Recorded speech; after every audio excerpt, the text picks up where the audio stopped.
That's good. So I was trying to figure out what video to make today, and I remember that I coached somebody like maybe a couple weeks back, and I just gave them like a bunch of tech combos, like the full list. I figured today I'd just show everybody all the combos that Bow has and why they're super vital, at least for me who used to play 3-dex Bow. And for those asking, yes, it does wiggle in the wind.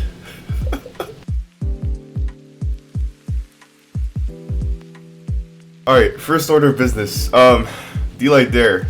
I didn't invent this one because this is actually extremely old, but I found that the easiest way to input it was always just to, stay close and then just reverse it. I don't know why people went for this version, but Dlight there ultimately works up to like orange. Depending on the decks, sometimes it'll go into Nlight, which is always very convenient. Like, unless you find the right punish for this, or like, unless you can find a way to find the right punish for this, then in most cases, you'll probably just go for Nare or ground pound or something of the sort. I think if you can find ways to constantly optimize your Bow gameplay in a way where you can always go for this, then Dlight there is a very common combo. And I mean, once we move on to the other two combos, it should be a little bit more niche than this anyways, since this is like the first of the weird combos on Bow. Now, we have my favorite one, which I used to abuse because I had 3 decks and I didn't have a lot of options waiting for me. This combo is really hard sometimes, like really hard sometimes. So what you do is you dash into your Sidelight, you get it close, and then whenever that part is over, you jump, you chase dodge forward, and then immediately after that chase dodge, you go into Nare. The only thing that makes this hard is that it's pretty much Gauntlet's Dlight Nare, except one would imagine a little bit easier. Now, the reason why you do this is because, well, obviously, when you're here and you're hitting somebody with Sidelight, we are looking at the objective of constantly juggling the opponent. So when you take a Sidelight and you make it into a Nare instead of a Dlight into an Nlight, they're still close. And maybe you could go for this. Maybe you could go for Nlight, but ultimately, if we want to get our max chances, we have to juggle them and put them in this position. Assures a guaranteed juggle at white. Now this tech combo is weird because I knew about it. Something about it was always very hard to input. I mean, it's still something. It's still something that you can input. And I suppose it's viable if it's this consistent. Huh.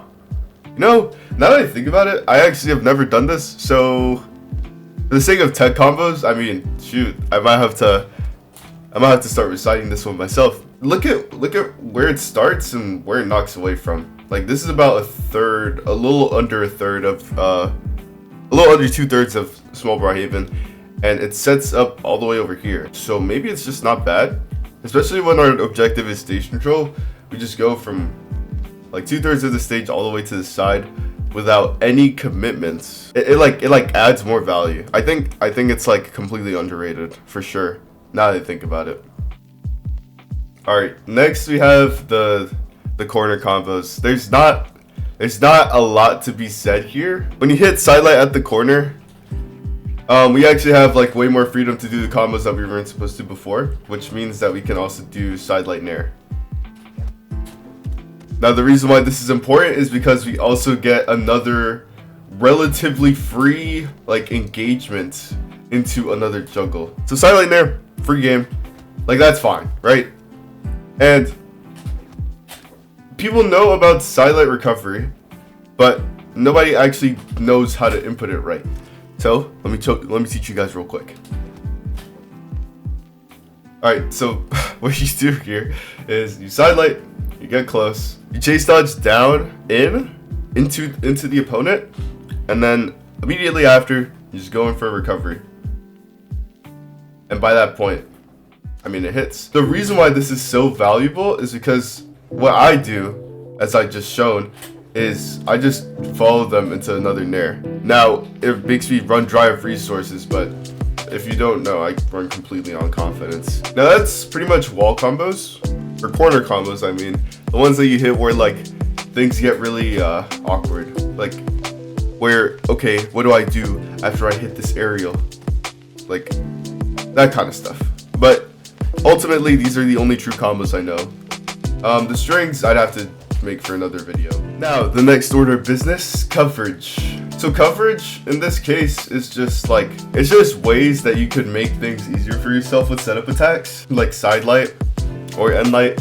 That way you don't have to always be like on edge when you're playing. Like, you can simplify things for yourself, because that's what bow, guitars, and axe are really good at, which is just like making up as much space as possible. So since we have that kind of power, we tend to take guitar advantage by making reads that can just help us better with like that, with exactly that. One of them in this case is Sidelight, walk forward, and Dlight, which covers all in dodges and up, but doesn't cover spots. So just walk forward and Dlight, walk forward and Dlight, walk forward and Dlight, walk forward and Dlight. The reason why this is important is because after this, I can transition into juggle. Depending on the position, I'd obviously have to still guess, which is what makes it hard. It's just like, what do you do after you knock somebody away? But the problem is, with them anyways, you're still close.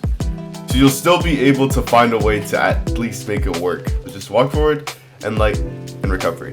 Now, okay, that's cool, Impala, but what about way dodges? I got you, bro. Sidelight, dash jump, forward, sair. Forward, sair. Now, what this does is it allows you to continue following the opponent, and it sets up into a 50-50 after the fact. So, Sidelight, boom. Okay, you set up into them going into a Sidelight, or you could read the potential jump, which technically could be covered if you just like dash and Dlight, and it's just like free game. Once you win neutral, the whole point is to just take up as much stage as possible and be as oppressive as possible. So coverage out of Sidelight in both of these scenarios is extremely useful.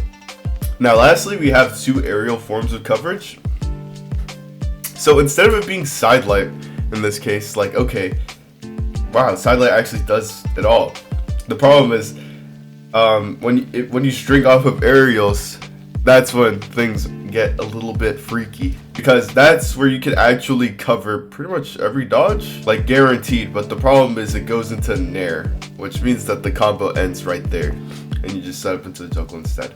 If you want to cover every dodge, every in dodge, including spot on occasion, Sidelight, stand still, and jump, chase, dodge, reverse Nare. Now, I won't lie, it makes up dodge really awkward. It still works for in. Boom. Wait, no, I already did that one. Alright, let's say they dash in. Or don't. Do whatever you want, I don't care. Forward Nare still works, but for the sake of coverage, like, look, the forward hitbox is somewhere completely different. So, and this tech does kind of stop at certain ranges, which treats it like scythe, where it's like, so all the strings that make it broken stop working.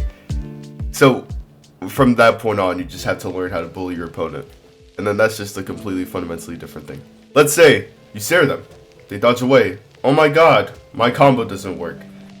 Oh god, how will I reach him? Let me just walk forward and do one very specific read, which might work. Sair, jump, chase, dodge in their direction this time, and then you go for a Nare. Just chase, dodge into them once you anticipate that potential dodge away. Let's say they might go up away, like they're feeling like extra wussy. You got it. The problem is, again, it sets up into the jungle. So this string is completely low damage, and in most cases you'll never really out damage anybody as a result of doing this, but it gets you started. That's the only important thing. Now, what I just showed you for side air also applies to dare. And the reason why I make this important is because dare is extremely committal. If you can't tell, it has so much frame data, or it has a lot of recovery time, especially for bow with such tiny hitboxes, which is fine. But I mean, the point is that that's what it does. This is a heavy commitment. So if you can find a way to optimize this, and as soon as you make the first hit, you know exactly what to do right after, you're like one step closer to mastering bow. Like, that's just the truth. And it fundamentally applies for every weapon. If you know how to hit somebody and you know how to transition it into another hit with an optimized flowchart, you'll be more than fine, bro. What you want to do is you You want to stand still and then just quietly go in for the end light so you can cover everything. Now, the reason why this is important is, again, for the same reasons. For the sake of optimization.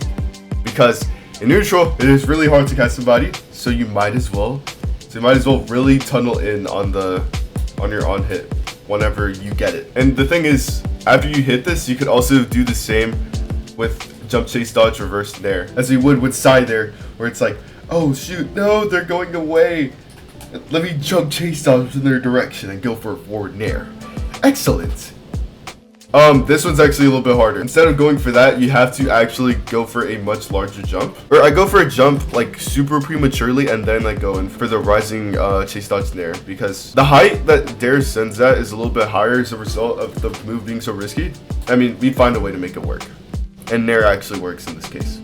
What you're supposed to take away from this is that Bow is still supposed to be the god of constantly taking up space, which is a little hard to do without any actual knowledge of Bow. So hopefully with all the tech combos that I showed you, it should help you a lot, especially in ranked, where people tend to repeat certain behaviors and they don't really know because they've never gotten punished for it before.